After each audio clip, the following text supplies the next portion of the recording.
What can one trident do for you? How about 60 stacks of gunpowder per hour? Hello friends, this is the big version of my creeper farm for the 1.21 update. It uses the same trident killer as the compact version that I released a few weeks ago, and it features expanded floors that are engineered to move creepers toward the center from farther away. If you've seen the video for the compact farm, you understand that solid blocks at the center of the spawn floors lure creepers who spawn on slabs to walk toward the center where water flushes them into the trident killer. In this farm, I've expanded the solid block areas so that there are enough luring spots for the larger floor, and I've extended the water streams in a way that does not allow creepers to get stuck anywhere.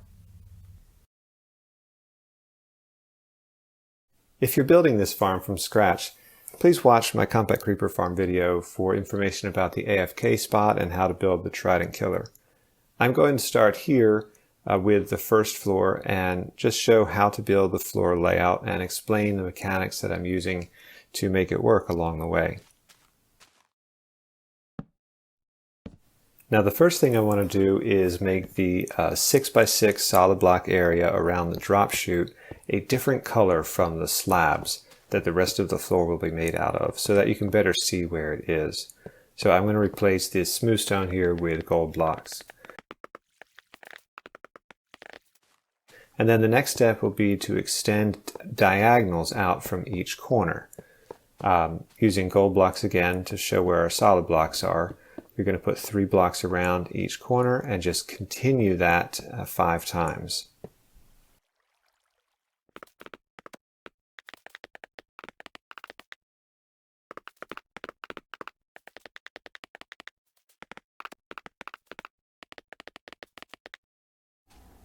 Continuing with solid blocks, we're going to make lanes coming off of these X's, starting from the third little corner piece that we put on, go out straight 10 blocks, and then place an 11th block for the outer border, cut across the middle, and go 6 blocks out on this border toward the corner. We're not going to bring the gold blocks all the way around the corners, but they're going to make a kind of frame, and the creepers will not be able to get onto them, but they will detect them and try to get to them in a roundabout way, which will then make them get caught in the water that we'll be placing in a little while.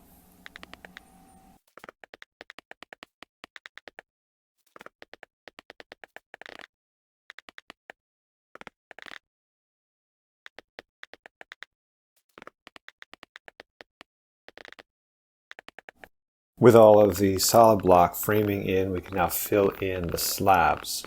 Again, top slabs. And if you want to use regular ice, not packed or solid, but regular ice, you can use that in this farm as well as an alternative to the top slabs.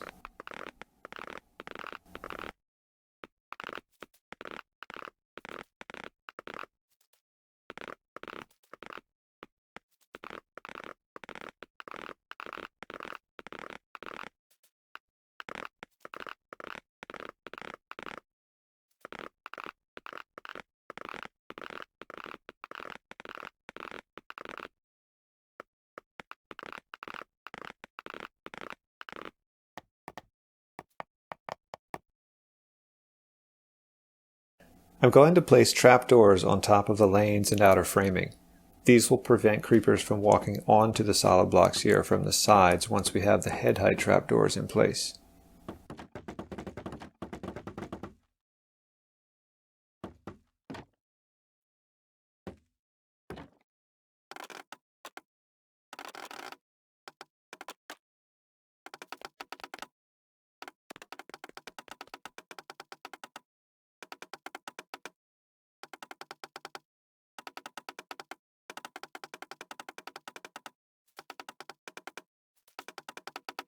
Then we also need trapdoors on the outer 3 blocks of each diagonal.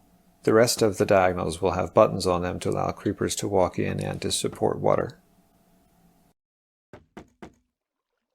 Above the 2 trapdoors that are not at the tip of the diagonals, we need open fence gates, and also above the first trapdoor on each lane. These will prevent the water from flowing backwards once we place it on, and make the paths onto the lanes seem walkable from the spots that will have water and buttons on them.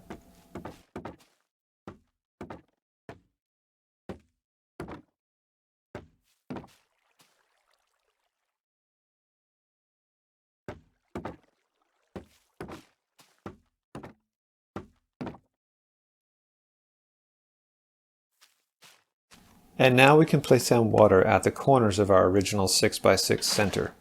The drop shaft should be open for now to make the water flow only toward the middle. We will put open fence gates in the drop shaft to allow creepers to actually fall down there later on once we get all of the floors in place. Then you can go ahead and put buttons on top of the rest of the solid blocks in the X's. And if you get water freezing, put a torch next to it or put a button inside it waterlogged to make it not able to freeze.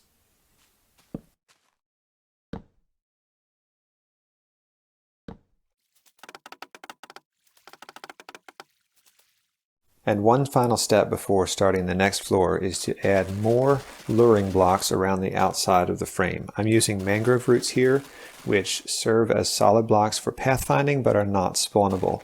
Dirt paths and copper grates also have this ability to be used to lure mobs without needing to be spawn proofed.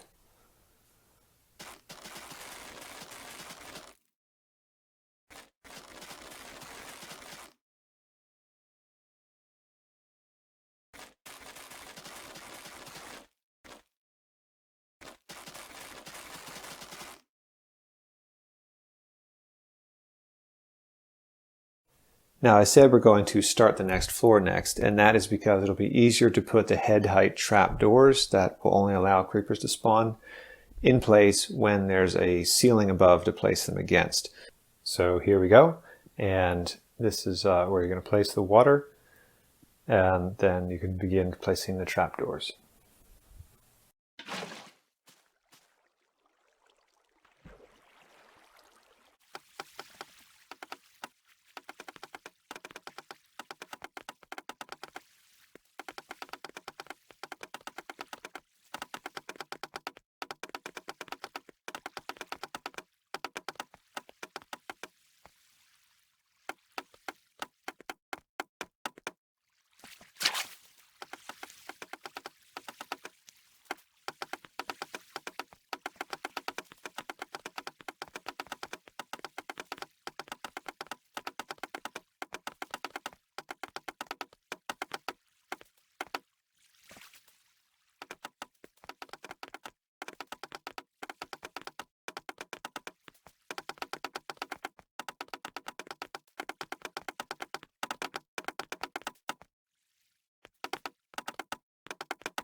After you get the trapdoors on, the only thing left for the floor is the spider blocking. Now the trapdoors that are on the ground level, on the lanes and the tips of the X's, already provide a little bit of spider blocking, but we need to add slabs, or you could use trapdoors if you wanted to.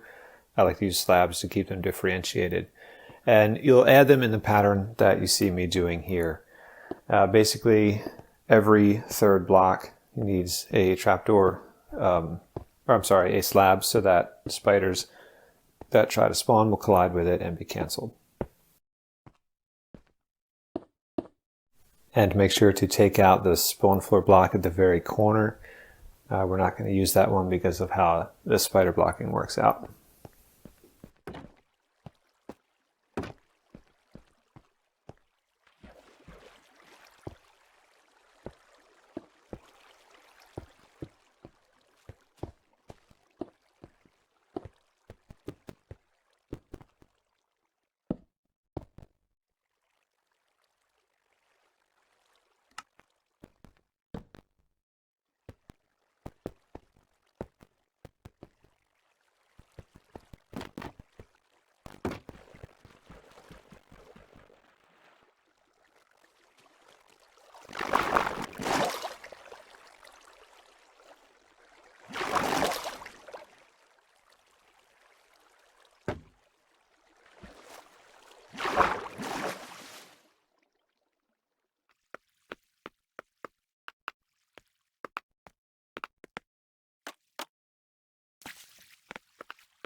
If you've gotten this far with the farm, you are now prepared to make the next 5 floors.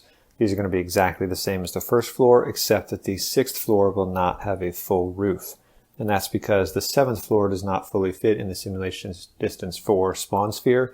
And to get the most use of the surface cap in this farm, we want to make the 7th floor smaller.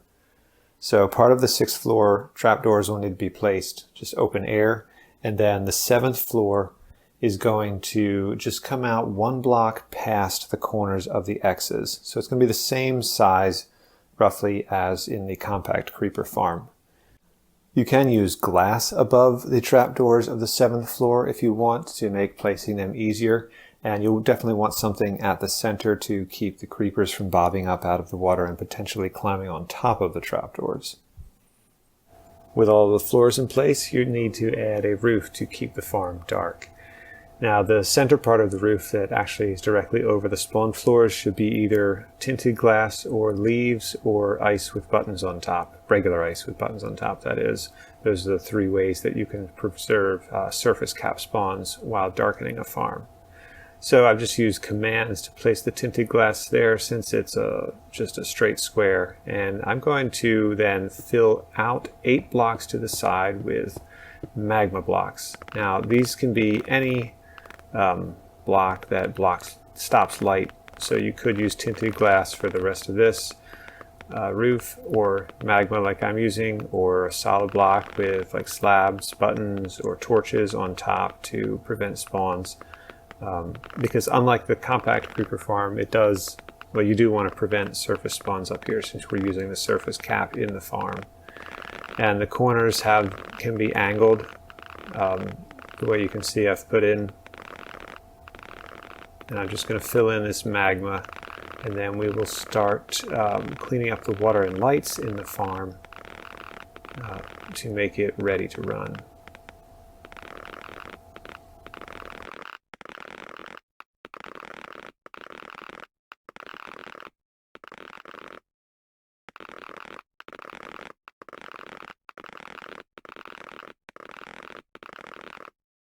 Now, when you are ready to take out the water in the drop shaft and remove the light and get this farm actually running, I strongly recommend that you build scaffolding or vine or something up the outside to access the floors from the outside, because it's going to be difficult to finish off floors of this size without getting attacked by a mob, because they'll spawn on one side while you're over on the other side.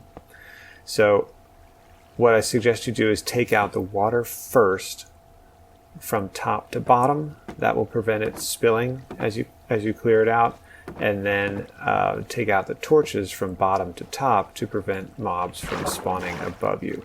So I've started with the top floor, and you can see my procedure here is to place a block to place a fence gate against, and then I need to open the fence gate and fill in all of the centerpieces with fence gates. Now the way this works is, because the spots where we're blocking off water from falling here are not next to, like, they're 2 blocks away from the rest of the floor, they're not updating the water blocks that could spread outward. So we used the open drop shaft to make the water flow toward the center, and then as long as we don't update the water blocks around the edges of this center 6x6, then the water will just continue flowing toward the center and not spill out back onto the floors.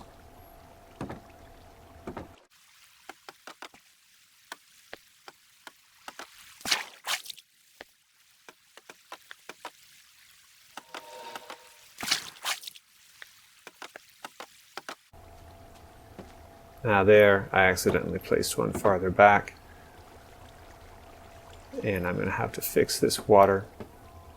So to fix a spill out like this, you just need to open up one of the drop chute spots again to get the water to flow toward the drop, and then you can place the blocks that delete the backflowing water. And then just resume with the fence gates.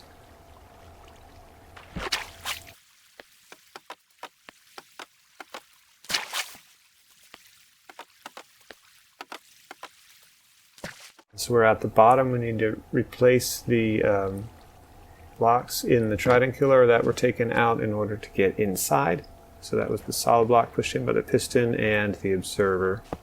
And then we can throw in our trident, start the trident killer running, and then work our way again from bottom floor to top floor, taking out all of the torches.